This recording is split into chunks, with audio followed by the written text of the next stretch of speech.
Hey, what's up? It's Wick for WickieMedia Tutorials, and today I'm going to take a look at Universal Audio's API EQ plugins.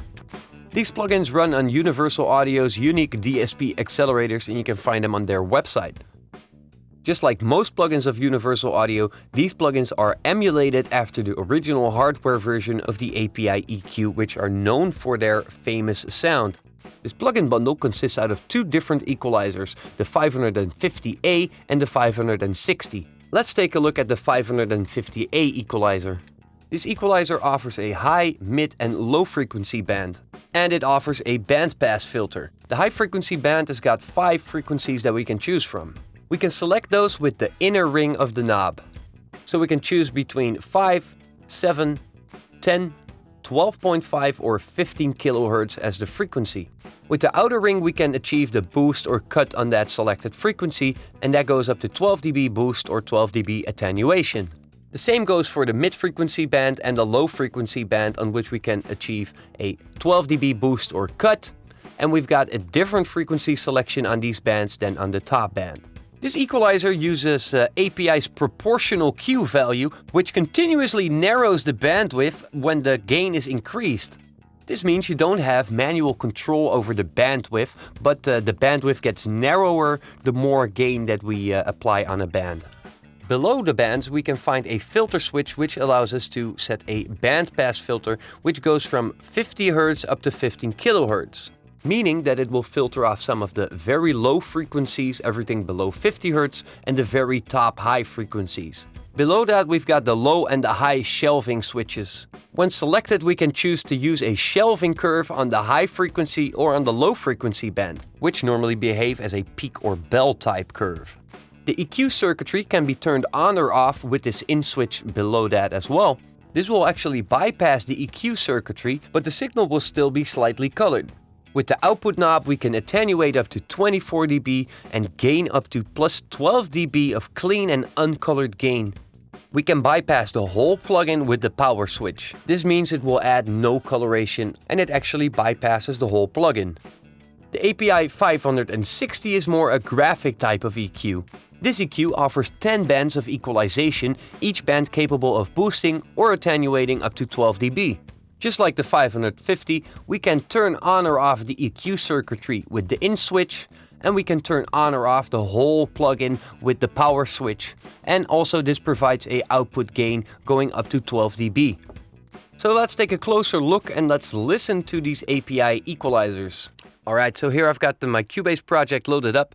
I've got 11 tracks of drums, and I've routed all these drums to one group track, so I'm going to be equalizing on the whole drum track. So I'm gonna reset this EQ because I've already got a curve, and I can reset everything to 0 by clicking on this 0 right here, and you can see that neutralizes this whole EQ instance. So let's play back the drums. I think I've got it in a loop right now.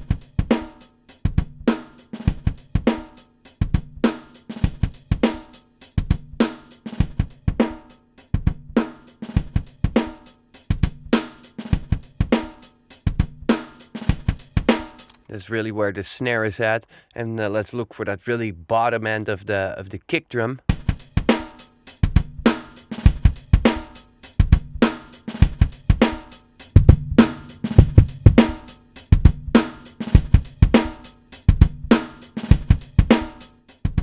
Without the EQ.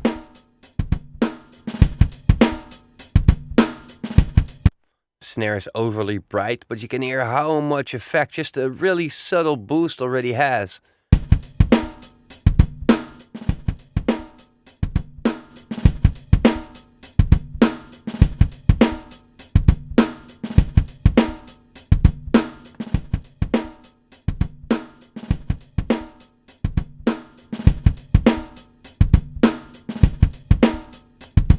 So that's for the 560. Let's take a look at the 550. Let me turn that one off and this one on.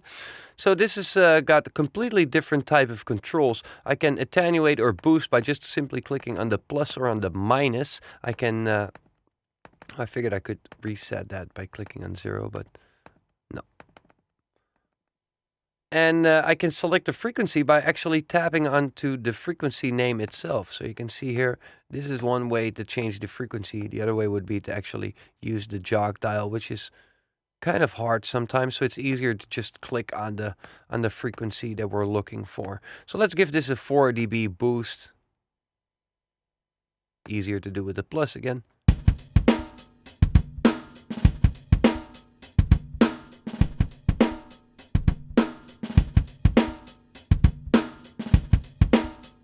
So we've got that very low end boosted.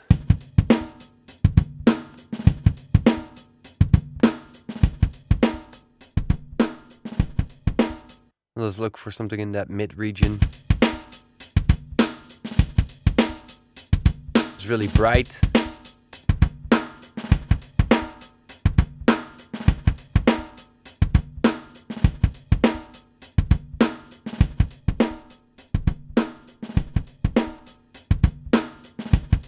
See how much life this already gives to this simple drum loop.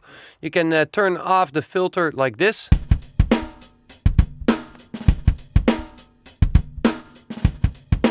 And that's just removing all that low rumble, everything below 50 Hz and above. 15 kilohertz will be removed. So you can hear this has some impact on that kick drum.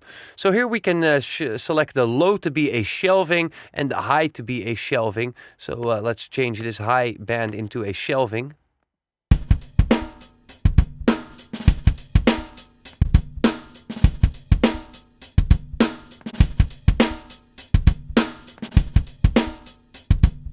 You can hear it affects a lot more of the higher frequencies when we set it to a shelving, which obviously is not something that you would always want. So it's good that you got the option to choose between those two. I will be doing some more tests with this EQ quite soon. If you guys are interested, you should post that in the comment section.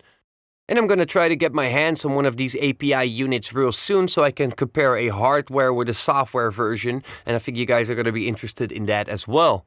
I'm doing a lot more of these plugin walkthroughs on my YouTube channel right here. So come check out some of these. And I hope to see you guys soon. Peace!